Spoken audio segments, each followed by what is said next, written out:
Chapter 45, Hitting Pablo, March 2005. If Pablo had earned a pass, it didn't last. Not only was the man a dropout, but now he was dealing drugs in the NF's most essential turf, Chinatown, and had stopped paying taxes to the gang. Did anyone learn from history? Every gangster in town was trying to kill Pablo, but Pablo was the Rasputin of the NF. For more than a decade, the gang had tried to hit him with no success. First they shot him, then they stabbed him, then they whacked him on the head with a 2x4. But always he was able to scramble off to live for another day. It wasn't long before a couple of homeboys took on the task with renewed vigor.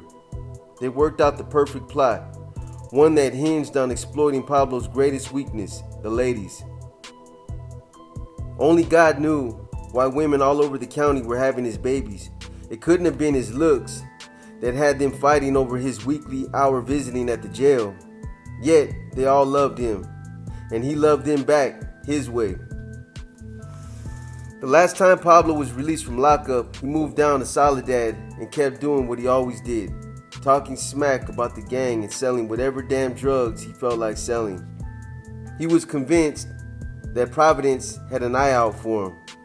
Maybe it was because he gave the Chinatown bums his spare change. Not 20s or anything, but if he pulled up to one of those intersection baggers, the guy could count on whatever coins were in Pablo's ashtray to buy him a meal. It was this tendency to look out for his fellow man that Pablo believed so often saved his life.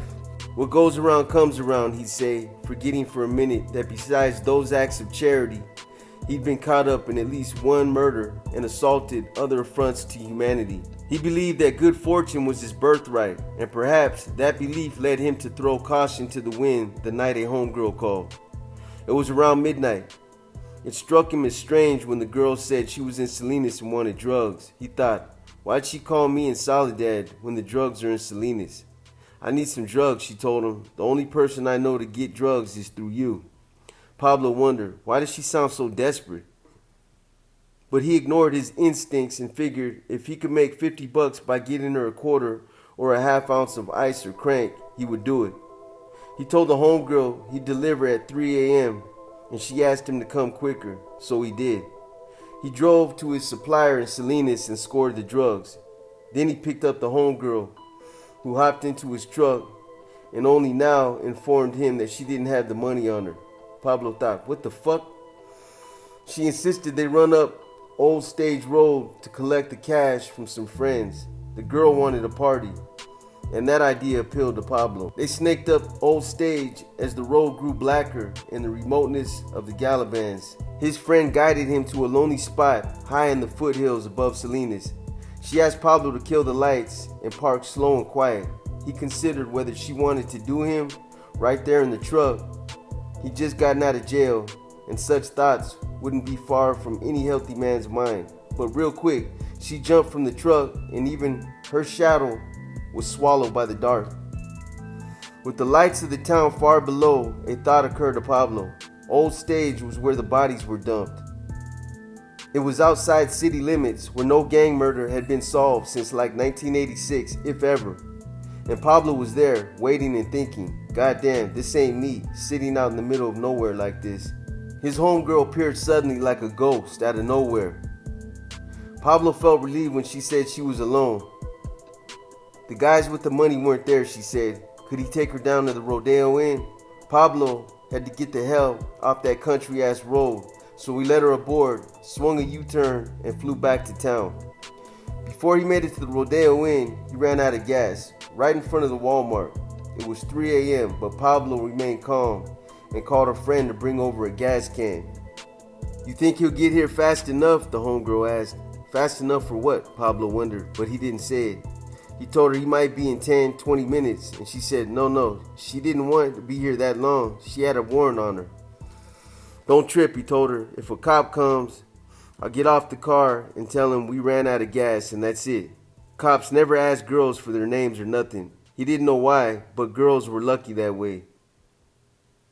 What he didn't mention was that he was another story. Once the cops realized it was Pablo that they pulled over, they usually called in the SWAT team and fired the tasers. The look of panic remained on the homegirl's face as a parking lot sweeper combed the area. brushing, back and forth. Pablo just smiled and lit up a joint. The dude with the gas finally showed up, and to his companion's visible relief, they headed to the Rodeo Inn. Again, her so-called connections weren't there. She got out of the truck and started phoning all over town while Pablo made himself comfortable and fell asleep in the front seat. His enemies could have walked up and whacked him right there, but they didn't. By the time he woke, the sun was poking its sleepy head over the gabilands and the grinding clatter of the workday was in force. The growing season had just started, and farm workers up and down the valley were packed into white buses, spewing diesel as they ambled down the 101 to the fields. "Take me to the Motel 6, his friend said, climbing into the truck. Groggy, Pablo said no, he had to go home. "You're in Salinas, Pablo. Stay in Salinas," she pleaded and cooed. Pablo laughed and said, "Alright, girl, let's go to the 6. Hell, it was probably morning anyways. The 6 was right next to the freeway. Plenty of people around in case anything went wrong.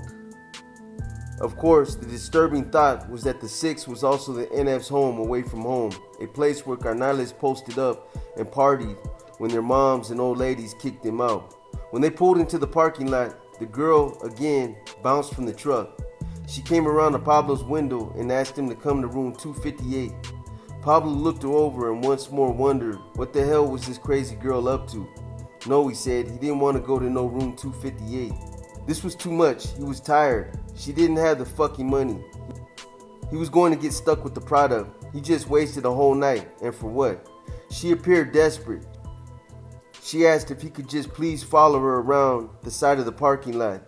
She'd get the cash from him and some friends who just so happened to be hanging out there. And like a fool who could never say no to a female, he followed her in his truck. That's when he saw the white Excursion. Only then did the truth ring out, loud as a mission bell, the words clanging profoundly between his ears. I had been set up. Then that fool's arm reached out of the Excursion's window with the Tech 9. After that, it was psh of the first shot, and Pablo was thinking, shit, the fucker just blew up my stereo. Then boom, boom, boom, boom, boom, boom, as his truck became a giant bloody salt shaker. Pablo flung himself out of the passenger door. He knew he was hit as he fell and yelled, "Ah, shit." The shooter must have run out of bullets because the barrage stopped. Feeling insanely victorious, Pablo mustered his strength, raised himself up on his shot up leg, and gave the asshole the finger. "Fuck you, at least you didn't kill me," he yelled. The assassin stared at Pablo but said nothing. He slowly made his way around the truck. Pablo tried to limp away on the one good leg, but the legs wouldn't work. So he started limping and crawling at the same time, rocking like a dog on all fours, when boom, boom, boom, boom, boom. There were a dozen rounds in all. At least 6 had entered Pablo's body. Lying on the asphalt in a lake of blood, he saw his homegirl get all hysterical as the police sirens neared. He pulled himself up on his elbows and, in great agony, dragged himself one arm at a time across the lot to the shrubbery. There, he dug a small hole and buried his stash.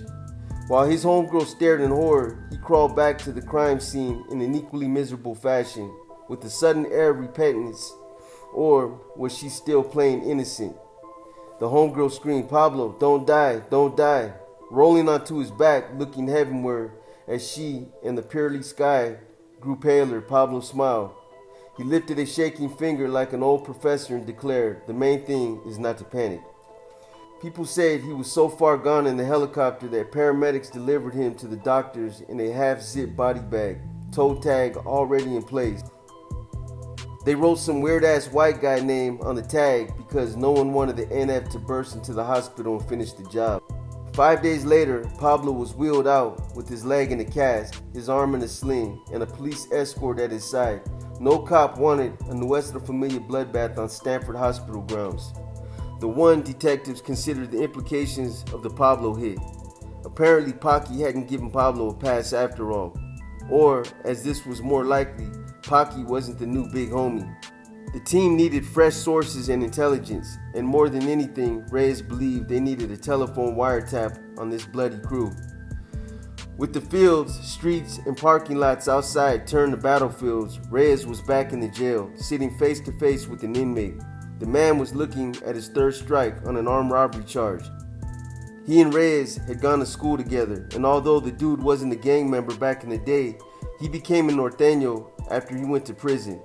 Now, when he realized he was facing 25 to life, he threw out the white flag and told the jailers, "I want to talk to Reyes." Reyes had heard that line 100 times. He had to be careful these days for the sake of his cover as well as his sources' sake. He was flipping so many guys that whenever he walked into a jail, he imagined the inmates saying, "Oh, it's Reyes. He's here to talk to the snitch." Any man meeting with him was screwed.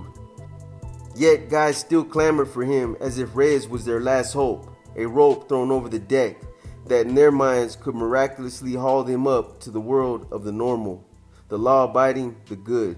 Agent Martinez and another Northern Exposure detective joined them. Warming up for the debrief, Reyes sensed this guy was for real. The source broke it down. Everyone still answered to the generals in Oakland. The Watsonville Regiment, he said, reported to Paki and Salinas. In Sacramento and San Francisco, the East Bay, they all reported to Salinas. In fact, pretty much everybody on the streets reported up to a chain of command that ended with Paki. No one was hired. Reyes was finally convinced, and Agent Martinez heard this guy say it too. At last, Reyes thought, the task force was their kingpin. The chart on the war room wall was complete. Now, where was the fucking wire?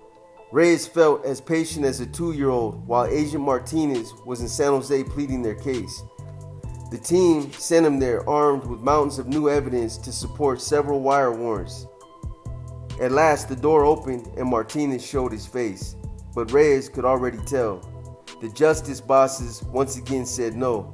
This time, Reyes didn't argue, didn't rail. He simply felt his heart roll over in defeat. Only one specter dominated his thoughts. DJ and Tigre are all going to kill someone, he thought. In the weeks that followed, his face betrayed him. There was no way to hide it. He officially had a bad attitude, your classic disgruntled employee, burnt out and used up. Ever since the FBI guys arrived on their white horses, the entire investigation moved in slow motion. Maybe he didn't understand how Fed operations worked, but it felt like the FBI had put Northern Exposure in a drawer and left it there to languish. After weeks of arguing with the task force members and nearly losing friendships, Reyes backed away. From now on, he decided he would exert the minimum effort. He was as close to giving up as he could be without losing his job.